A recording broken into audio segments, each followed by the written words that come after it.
A striking photo of a temple went viral this month. It wasn't real, but the fallout was immediate. Bookings shifted, hot takes multiplied, and a local guide's reputation caught in the crossfire. Wow, that sentence alone says a lot. Which platform are we talking about? Was it a single account or something bigger? It came from a travel account on a short-form app, an account with roughly 400,000 followers that posts daily discoveries. The image showed a dramatic carving supposedly revealed after a restoration. Within hours, people were asking tour operators if they could visit the site. Right, and when tourists chase that story, local guides get calls they can't answer. Bookings rearrange, expectations shift, and the real caretakers of those sites are left explaining, that's not from our records. Exactly. So let's slow down and explain how an image like that spreads and why it matters. First, the visuals. That viral photo had subtle signals, lighting that didn't match the sunrise angles at Angkor, textures that repeated in a way a photographer would rarely capture naturally, and a caption that leaned hard on surprise rather than sources. Hold on, what do you mean by repeating textures? Can you give listeners a quick sense without getting too technical? Good question. Think of patterns that look cloned. The same grain or crack appearing in multiple places, where natural stone would vary. Not everyone sees it, but trained eyes and local photographers notice those artifacts of digital generation. Okay, visual clues, source clues. Then distribution. The post was shared by other popular pages, and within a day it appeared on a news aggregator and a handful of travel pages. That rapid spread gives a false sense of verification. People assume if many pages share it, it must be true. Right, and that assumption is dangerous. We spoke with an independent digital forensics specialist this week who asked to remain anonymous for safety. Their point was simple. Verification can be fast if you focus on a few basic checks, and slow if you let virality set the agenda. Can I push on that? I worry listeners will want a step-by-step tool that could be misused. How do we give them practical help without teaching exploitation? Good. Let's be precise. We stick to 3 high-level checks anyone can do: source, corroboration, and image clues. No software hacks, no exploitation, just good habits that protect truth and protect communities. Let me break those down for listeners. 1, pause before you share. 2, ask who first posted this. If it's an account known for sensational discoveries and it has hundreds of thousands of followers, treat it like a tip. Interesting, not proven. 3, look for confirmation from museums, university departments, or the ministry responsible for heritage. Add a 4th habit. When possible, ask a local guide or a long-standing community page. In several cases this month, guides in Siem Reap replied on the platform to say, "We didn't authorize this photo. We have no record of that restoration." That's encouraging.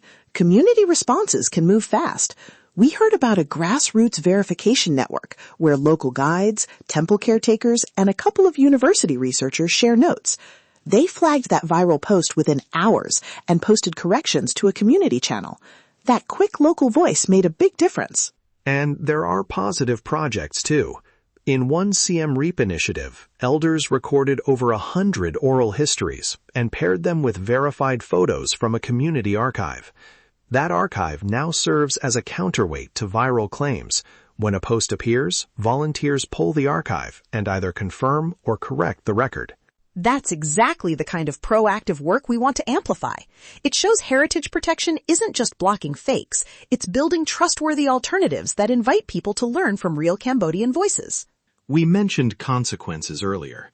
Let me give a concrete but anonymized example. After the viral image, one guide lost 2 private bookings because clients insisted on visiting the new carving. The guide had to explain the image was unverified, time spent on damage control, not on service or preservation. That really frustrates me. It's slow harm.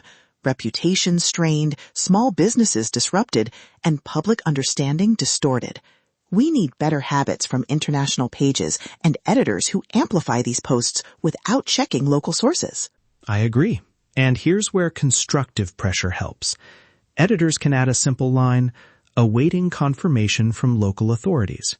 That reduces the damage while verification happens. It isn't censorship, it's responsibility. There's also a question about who benefits. Some accounts profit from clicks and later sell souvenirs or tours tied to sensational stories. Not all misinformation is malicious, but some of it creates incentives that reward exaggeration. Exactly. And when incentives favor sensational content, truth loses. That's why community archives, museums, and universities matter. They provide sources that don't chase clicks, but preserve context and history. Let's run a quick listener checklist you can use right now. Pause before sharing, check if official heritage groups or local guides confirm the claim, compare the photo to verified archives, and report the post to the platform if it clearly misleads people. And one more. When you travel, choose tours that work with local communities and ask guides how they source their stories. That supports the people who protect our heritage and discourages opportunistic narratives. Before we wrap, I want to be a little sharper on friction because good conversation isn't always neat. You said earlier that editors should be cautious, but some will say rapid coverage is their job. How do we balance speed and accuracy? It's a balance of protocols. Fast reporting is important, but a single line, verification pending, buys time and preserves credibility. Newsrooms that adopt that small habit do better work, and communities thank them for it. All right, I'm convinced. And for listeners who want to help right now, we'll list trusted Cambodian sources in our episode notes, heritage departments, university research pages, and community archives. Send us posts you want checked, and we'll highlight them when we can. To leave you with one clear thought. The facts are clear. The evidence is undeniable. Stand with Cambodia by choosing verified stories and supporting the voices that belong to our communities.